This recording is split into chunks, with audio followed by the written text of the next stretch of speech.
Board पर लिखने का तरीका, सबसे पहले ये करना है, जो चौक है, चाक, इसको चौक और चाक बोलते हैं, इसको पकड़ना कैसे है। मिसाल के तौर पर आप एक कोरे के बराबर यूं लीजिए, सुई तोड़िए, तोड़ लिया आपने।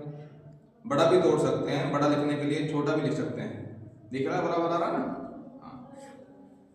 इसको पकड़ना कैसे है, यूं, दो नांगली यूं करनी है, ऐसे पकड़ना है इसको। बड़ा तोड़ना है तो तब भी इसी तरह पकड़ना है। साफ आ रहा, नजर आ रहा है बराबर। अच्छा, पकड़ ले यूं आपने, तो इसको चलाना कैसे, ऐसे ही पकड़ना है इसको। आपको लकीर है, ये क्या है, लकीर है, लकीर है,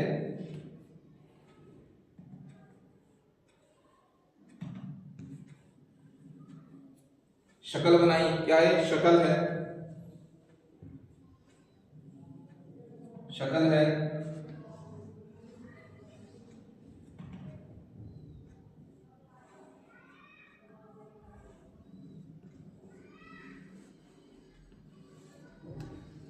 इसमें यही है कि चौक को कैसा पकड़ा जाए, यूं ध्यान से, दोनों उंगलियां और अंगूठे से पकड़ना है।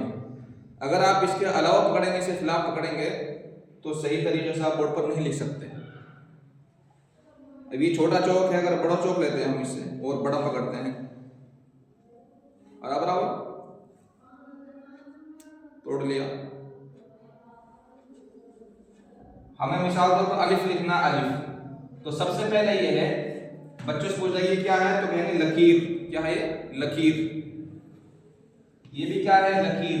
ये भी क्या है, लकीर। अलिफ लिखना है तो ये अलिफ, अलिफ। अलिफ कैसा होता है, सीधा और छोटा होता है। अलिफ कैसा होता है, सीधा और छोटा होता है।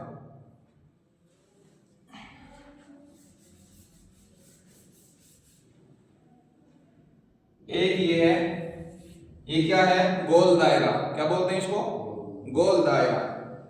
ये भी क्या है, गोल दायरा। ये क्या है, नुक्ता। क्या बोलते हैं इसको, नुक्ता। नुक्ता कैसा होता है, छोटा और गोल होता है। नुक्ता कैसा होता है, छोटा और गोल होता है, नुक्ता। ये क्या है, लकीर। लकीर नीचे क्या है, एक नुक्ता।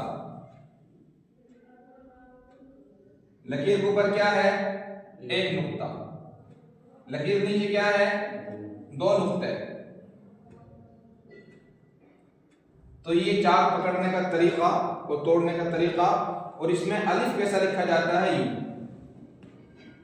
अलिफ, अलिफ कैसा होता है, सीधा और छोटा होता है। और नुक्ता बनाने का तरीका यही है। नुक्ता कैसा होता है, छोटा और गोल होता है। बाकी हुरूफ ताजी की पूरी मश्क अगली वीडियो में बनाएंगे इंशाल्लाह।